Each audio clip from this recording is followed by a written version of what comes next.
केला बेचने वाली चुड़ैल। एक बार की बात है, जादूपुर नाम के एक गांव में करतब दिखाती एक औरत एक रेड्डी के लिए गांव में आती है।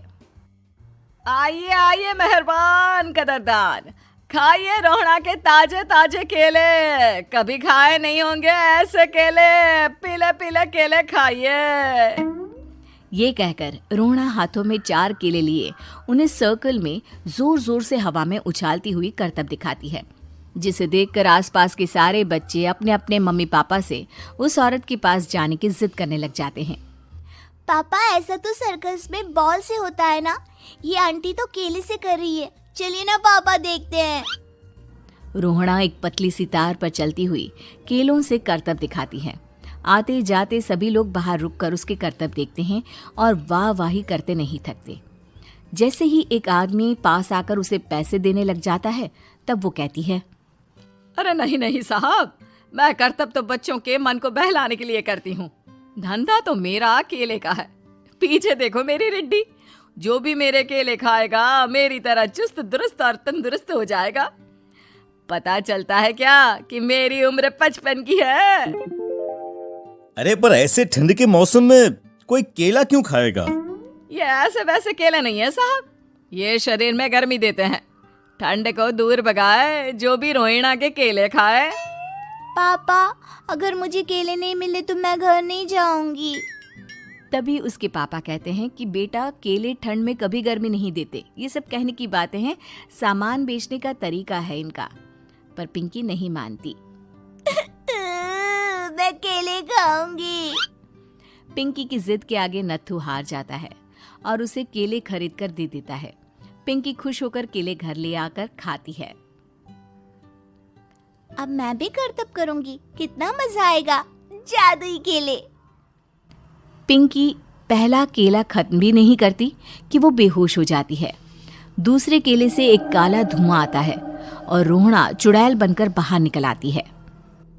मेरे भूतिया केले बच्चे न खाए, ऐसा हो ही नहीं सकता। जादूपुर वालों, कब तक बचोगे? आ गई हूं मैं रोहड़ा, जिसका कोई नहीं कर सकता सामना। रोहड़ा पिंकी को गोद में उठाकर काले धुएं में कहीं गायब हो जाती है। शाम के वक्त नत्थू घर लौटता है और पिंकी को घर में ना पाकर उसकी माँ से कहता है, माँ पिंकी कहाँ है? अरे बेटा, उसे तो तू सुबह करतब दिखाने ले गया था ना, फिर कहाँ वापस आए तुम दोनों? मुझे लगा तू उसे अपने साथ मंडी ले गया होगा। हे भगवान, मेरी बच्ची कहाँ गई? मैं उसे घर ही तो छोड़कर गया था माँ। नत्थू गांव के घर कोने में अपनी बेटी को ढूंढता है, पर उसे वो कहीं नहीं मिलती। परेशान होकर आके रो रो कर नत्थू हिम्मत हार कर घर लौट आता है। अगली सुबह रोहड़ा फिर से करतब दिखाने आती है और इस बार पिंकी की तरह रोनी केले खरीद लेता है। 50 रुपए दिए थे पापा ने, सारे पैसों की मैंने केले खरीद लिए हैं। अब मैं भी आंटी की तरह ही करतबबाज बन जाऊंगा। यही सोचते हुए रोनी केले खाता है और पहला अकेला केला आधा खत्म भी नहीं करता कि चुड़ैल उसके सामने आ जाती है। मेरे साथ चलने का समय आ गया है रोनी। ये तो बस शुरुआत है। अब इस गांव के सारे बच्चे धीरे धीरे मेरे कब्जे में होंगे, एक बच्चा भी नहीं बचेगा। ये कहकर रोना रोनी को गोद में लेकर काले धुएं में अदृश्य हो जाती है।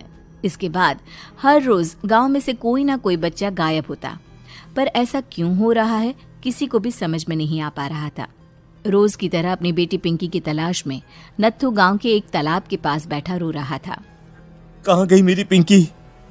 शकुंतला के जाने के बाद एक वही तो मेरा सहारा थी। अरे उसकी आत्मा कोस रही होगी मुझे कि मैं अपनी बच्ची को संभाल भी नहीं पाया। नत्थू ये कहता हुआ रो ही रहा था कि तभी तालाब में से उसे शकुंतला की आवाज सुनाई देती है। कहाँ थी तुम शकुंतला? हमारी बच्ची और सारे गायब हुए बच्चे रोहड़ा के कब्जे में हैं। वो बच्चों को जो केले देती है उससे बच्चे बेहोश हो जाते हैं और उसके कब्जे में आ जाते हैं और वो उन्हें ले जाकर काली दुनिया में ले जाती है। पर वो ऐसा क्यों कर रही है? ये मैं नहीं जानती, पर उस दुनिया का रास्ता मैं आपको बता सकती हूँ।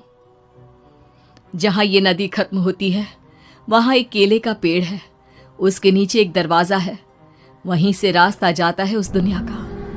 ये कहकर शकुंतला की आत्मा गायब हो जाती है। गांव के सभी लोग झुंड बनाकर उसी रास्ते से काली दुनिया में चले जाते हैं और वहां देखते हैं कि सारे बच्चे वहां काम कर रहे थे। पापा मुझे ले चलो यहाँ से। पापा पापा। सभी बच्चे अपने मम्मी पापा से लिपट जाते हैं। तो तुम लोग यहाँ तक आ गए? क्यों हमारे बच्चों को पकड़ लिया तूने? तुझे शिकार ही बनाना है तो ले, हम सब आ गए हैं, हमें खा ले। नहीं, मुझे बच्चे चाहिए, मेरे बच्चे के बदले तुम लोगों के बच्चे। क्या मतलब? मैं इसी गांव में रहने वाली एक औरत थी। केले की चोरी के इल्जाम में मेरे बेटे को गांव वालों ने इतना मारा कि वो मर गया। उसी दिन मैंने ठान लिया कि गांव वालों का भी वही हाल करूंगी। कुछ दिन बाद बेटे के चले जाने के दुख में मैं भी मर गई और मेरी भटकती आत्मा एक चुड़ैल बन गई। और फिर मैंने बदला लिया तुम सबके बच्चे छीनकर। बर्दाश्त नहीं कर पाए ना, सोचो मुझ पर क्या बीती होगी। हमें माफ कर दो रोना, पता नहीं ये किसकी गलती थी पर हम सभी माफी मांगते हैं। हमारी खुशियां लौटा दो, तुम भी तो एक माँ हो। गांव वालों की बात सुनकर रोना का मन पिघल जाता है और वो बच्चों को छोड़ देती है। उसके बाद काली दुनिया बच्चों के लिए जादुई दुनिया बन जाती है। अब कोई भी कभी भी वहां आ जा सकता था। कॉन्ट्रैक्ट वाली बहू। नरेश की माँ अपने बेटे से मिलने दिल्ली आ रही है। इस बात का पता चलते ही नरेश के दिल में हलचल मच जाती है। नरेश अपनी माँ के स्वागत की तैयारी में लग जाता है। साथ ही उसे डर भी सताने लगता है कि उसकी माँ कहीं अपनी पुरानी जिद पर फिर से बैठ ना जाए। हे भगवान, इस बार बचा लो, अगले साल पक्का माँ की जिद पूरी कर दूंगा। तभी दरवाजे की घंटी बजती है। नरेश दरवाजा खोलता है तो सामने अपने मकान मालिक को देखकर हैरान हो जाता है, क्योंकि उनके साथ एक सुंदर सी लड़की भी थी। अब नमस्ते अंकल, कुछ काम था, मुझे बुला लेते। आपने क्यों कष्ट किया? अरे नहीं नहीं, इसमें कष्ट कैसा, मैं तो बस तुम्हें रीना से मिलवाने आया था। आज से रीना तुम्हारे साथ इसी फ्लैट में रहेगी। अंकल, कोई लड़का फ्लैटमेट नहीं है? एक अनजान लड़की के साथ रहना मेरे लिए थोड़ा अजीब होगा। देखो नरेश, मैं तुम्हें पहले भी बता चुका हूँ कि इस फ्लैट में तुम्हें किसी ना किसी के साथ एडजस्ट करना ही होगा, या फिर तुम अकेले पूरे फ्लैट का किराया दे दो, मैं किसी को नहीं रखूंगा। नरेश अपने मकान मालिक की बात सुन के रीना के साथ रहने के लिए तैयार हो जाता है, पर अंदर ही अंदर उसे ये बात खाने लगती है कि वो अपनी माँ को क्या जवाब देगा जब उसकी माँ रीना के बारे में उसे पूछेगी। दिन बीतने लगते हैं। नरेश और रीना अच्छे दोस्त भी बन जाते हैं, पर अभी भी नरेश अपनी प्रॉब्लम का सलूशन नहीं ढूंढ पाता। एक दिन नरेश बहुत परेशान सा बैठा होता है। तभी रीना उसे पूछती है, क्या हुआ नरेश, तुम काफी परेशान लग रहे हो, सब ठीक तो है ना? हाँ सब ठीक है, बस एक छोटी सी प्रॉब्लम है। वो एक्चुअली 2 दिन बाद मेरी माँ मुझसे मिलने आ रही है। अरे तो इसमें प्रॉब्लम क्या है, ये तो खुशी की बात है।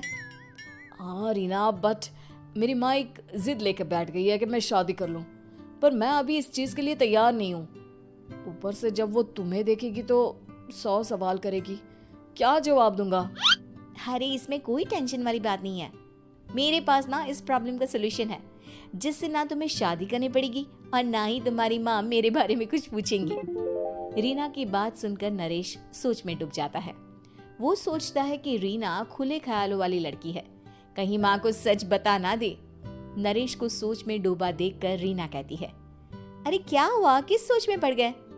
डोंट वरी, जैसा तुम सोच रहे हो ना वैसे कुछ भी नहीं है, मेरे पास एक प्लान है। मैं कुछ समझ नहीं पा रहा हूँ, कैसा प्लान? मैं समझाती हूँ।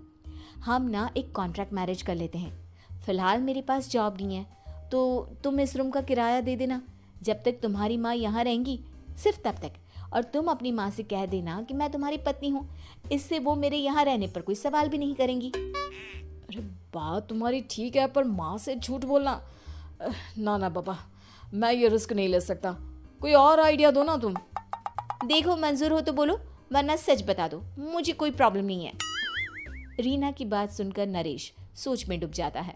बहुत सोचने के बाद जब उसे कोई रास्ता नहीं मिलता तो वो रीना के बताए हुए रास्ते पर चलने के लिए तैयार हो जाता है।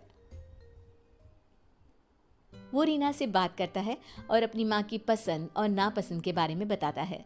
रीना भी नरेश की सभी बातों को ध्यान से सुनती है ताकि कहीं उससे कोई गलती ना हो जाए। आखिर वो दिन भी आ जाता है जब नरेश की माँ उससे मिलने दिल्ली आ जाती है। नरेश अपनी माँ को फ्लैट पर लेकर जाता है। जैसे ही नरेश की माँ फ्लैट के अंदर जाती है, रीना उसके पैर छू लेती है। ये देखकर नरेश की माँ थोड़ी घबरा जाती है और नरेश से पूछती है, अरे बेटा नरेश, ये कौन है? माँ ये आपकी बहू रीना है। माफ़ी चाहता हूँ, सब कुछ इतनी जल्दी में हुआ कि आपको बता ही नहीं पाया, इसलिए सोचा कि क्यों ना आपको सरप्राइज दिया जाए। अरे बेटा, मैं तो बस तेरा घर बसा हुआ देखना चाहती थी। हाँ, बहुत अरमान थे अपनी इकलौती बेटी की शादी को लेकर, लेकिन कोई बात नहीं, शायद किस्मत को यही मंजूर होगा। ये कहते ही नरेश की माँ रीना को गले लगा लेती है।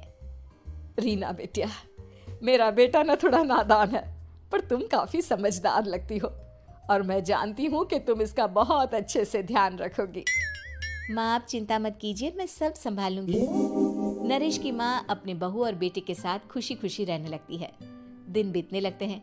नरेश की माँ और रीना का रिश्ता बहुत मजबूत होता चला जाता है। वो दोनों सारा दिन एक साथ रहती और खूब बातें करती। इधर साथ रहते रहते नरेश और रीना भी एक दूसरे से प्यार करने लगते हैं। दोनों को इस बात का एहसास हो जाता है, फिर भी वो इस बात को छुपा कर ही रखते हैं। एक दिन नरेश की माँ और रीना शादी के बारे में बात करने लगते हैं। रीना बिटिया, ये तो नरेश ने मुझे बिना बताए शादी कर ली, वरना मैं तो अपनी इकलौती बेटी की शादी इतनी धूमधाम से करती कि सारी दुनिया देखती रह जाती। अच्छा माँ, आप ऐसा भी क्या करती नरेश और मेरी शादी में जो दुनिया देखती रह जाती? अरे बिटिया, एक माँ के अरमान तुम अभी नहीं समझोगी। मैं तो अपनी बहू को एक रानी की तरह लेकर आती और शादी भी बिल्कुल शाही अंदाज में करती, पर मेरे तो सारे अरमान ऐसे ही रह गए। खैर, मुझे तो अपने बेटे और बहू की खुशी चाहिए बस। ये कहते हुए नरेश की माँ की आंखों में आंसू आ जाते हैं। रीना भी ये सुनकर ख्यालों में खो जाती है, क्योंकि वो भी मन ही मन खुद को नरेश की पत्नी और उसकी माँ की बहू मानने लगी थी। शाम को जब नरेश ऑफिस से घर आता है तो रीना खुद को रोक नहीं पाती और नरेश के सामने उसकी माँ को अपने और नरेश के रिश्ते का सारा सच बता देती है। रीना की बात सुनकर नरेश की माँ दोनों से बहुत नाराज हो जाती है और घर वापस जाने की बात करने लगती है। तुम दोनों ने मुझसे सच छुपाकर बहुत ठेस पहुंचाई है मुझे।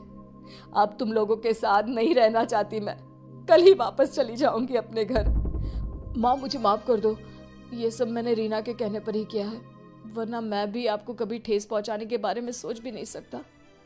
हाँ माँ, हमने ये सिर्फ आपका दिल रखने के लिए किया, प्लीज हम दोनों को माफ कर दीजिए। तुम दोनों ने मेरे अरमानों के साथ खिलवाड़ किया है और वैसे भी मुझे अपने बेटे के लिए एक अच्छी लड़की ढूंढनी है, इसलिए मेरा यहाँ से जाना ही बेहतर होगा। माँ की ये बात सुनकर रीना खुद को रोक नहीं पाती। माँ, क्या मैं आपके घर की बहू बनने लायक नहीं हूँ? रीना की बात सुनकर नरेश हैरान रह जाता है। नरेश की माँ भी कुछ समझ नहीं पाती। मैं कुछ समझी नहीं, आखिर तुम कहना क्या चाहती हो? माँ, मैं वो नरेश से बहुत प्यार करती हूँ और साथ ही साथ मैं आपको भी अपनी माँ मान बैठी हूँ। आज जब आपकी बातें सुनी तो खुद को रोक नहीं पाई, इसलिए सारा सच आपको बता दिया। रीना की बात सुनकर नरेश की माँ की आंखों में आंसू आ जाते हैं और वो अपने बेटे नरेश और रीना को गले लगा लेती है। मेरे घर की बहू तो सिर्फ रीना बिटिया ही बनेगी। मैं आज ही तुम दोनों की शादी की तारीख निकलवा दूंगी, बस एक बार तुम्हारे घर वाले मान जाए। उसी दिन रीना के माता पिता भी उनके फ्लैट पर आ जाते हैं।